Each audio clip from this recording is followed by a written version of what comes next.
आता पाहणार आहोत मुंबईतल्या आणि पुण्यातल्या बातम्या। खराब रस्त्यांमुळे राज्यभरात 12 नागरिकांचा मृत्यू। आतापर्यंत किती कंत्राटदारांवर कारवाई केली? मुंबई हायकोर्टाने महापालिकेला फटकारलं। आठवड्याभरात खड्डे बुजवण्याचे आदेश। एल्फिस्टन पूल बंद केल्यानं दादरमधील टिळकपुरावर वाहतूक कोंडी। रुग्णवाहिका आपत्कालीन वाहनं कोंडीत अडकत असल्यानं 17 ऑक्टोबरपर्यंत वाहतुकीत बदल। म्हाडाची मुंबईतील घराची लॉटरी मार्चमध्ये निघणार। दिवाळीत म्हाडाच्या घरांची लॉटरी निघणार असं जाहीर करण्यात आलं होतं, मात्र आता दिवाळीऐवजी मार्चमध्ये घरांची लॉटरी निघणार।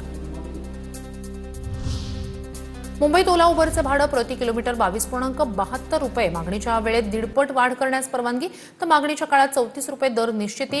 हे नियम ॲपमध्ये 18 सप्टेंबरपासून लागू होणार। मुंबई सागरी किनारा मार्गाला वाहन चालकांची पसंती। महापालिकेकडून होणार बायो टॉयलेटची उभारणी। 15 दिवसात अत्याधुनिक बायो टॉयलेट सेवेत येणार। आयफोन 17च्या खरेदीसाठी आयफोन स्टोअर बाहेर रांगा। आयफोन प्रेमींची पहाटेपासूनच गर्दी। मुंबईतील स्टोअर बाहेर पहाटेपासून आयफोन खरेदीसाठी रांगा।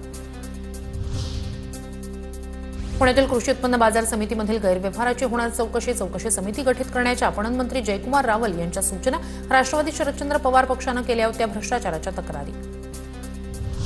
पुणे पालिकेला निवडणुकीसाठी 24,000 कर्मचाऱ्यांची गरज। प्रशासनाकडून 19,000 कर्मचाऱ्यांची माहिती संकलित। शहरातील मतदान केंद्रांमध्ये वाढ होणार।